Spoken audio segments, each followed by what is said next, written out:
What about the role of father?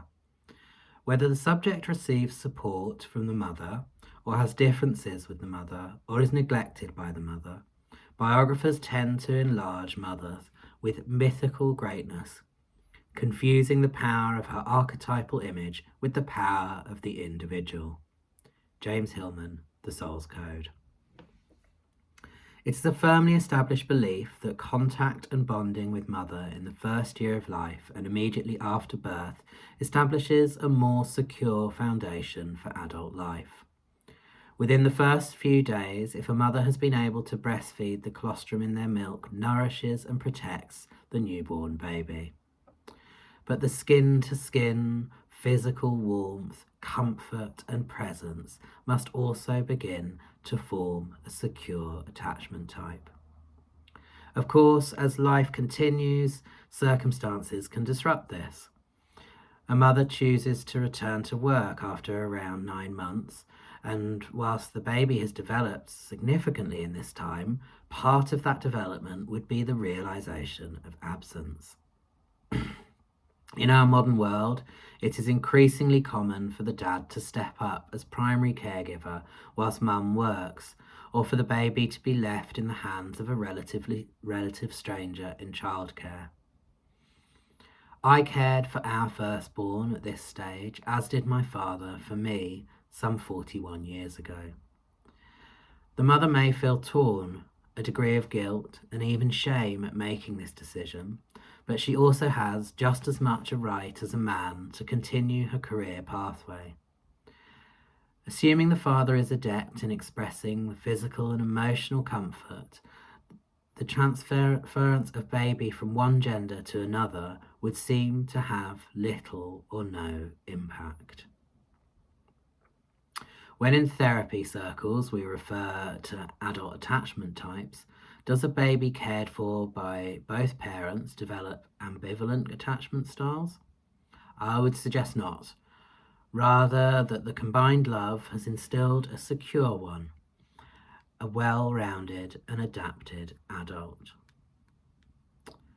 Too much onus seems to be attributed to the responsibility of mother to have an innate ability to care, provide love, protect and nurture. Very little space is given to the millions of fathers who also provide these essential needs.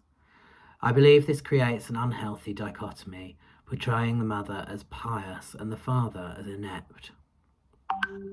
In The Soul's Code, Hillman justifies the absent father as necessary because he is the connection with the outside world. This is a sexist outlook. It assumes women are housebound and excuses men to have the freedom to do as they please, even beyond the workplace.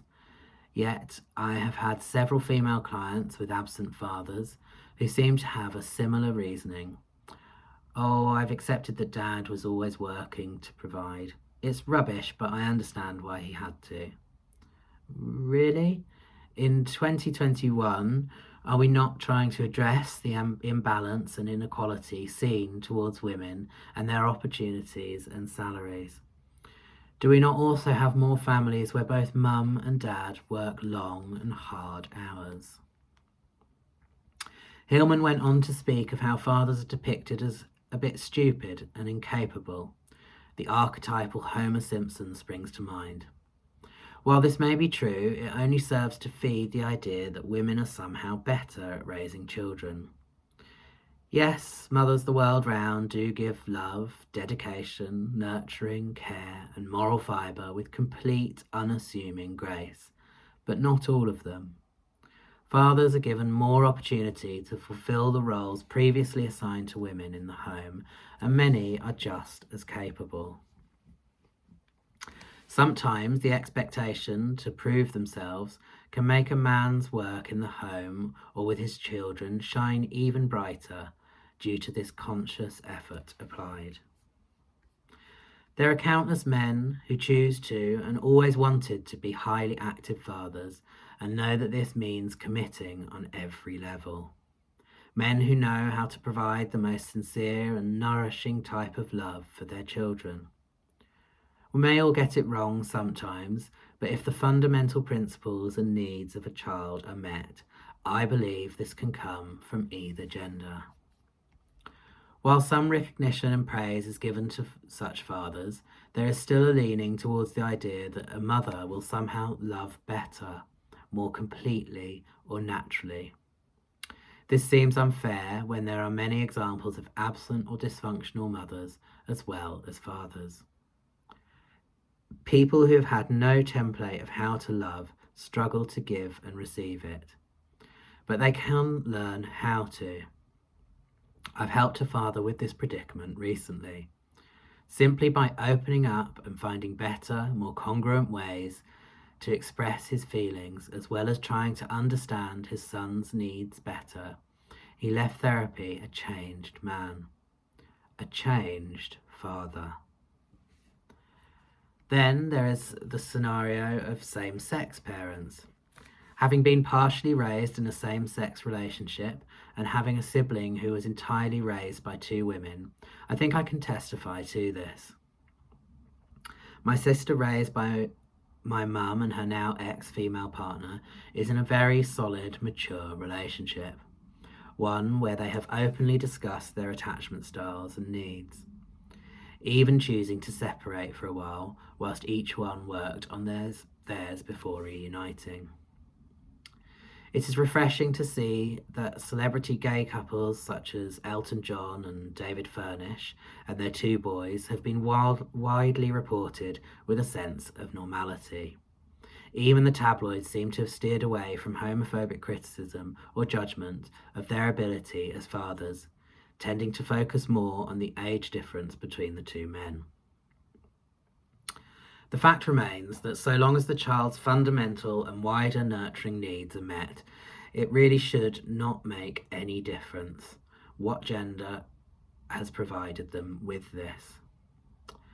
A child with love, encouragement, praise and recognition will flourish in life. One without will wither. A child with one parent giving more of the nurturing and the other lacking these skills or being absent will be affected and no doubt confused.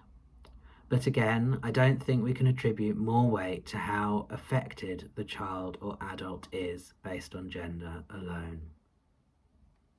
Thank you for taking the time to listen and watch this video. If you want to know more about me, please do go to www.rtcounselling.co.uk or www.nextchaptertherapies.com, and you can contact me through the contact page there should you want to.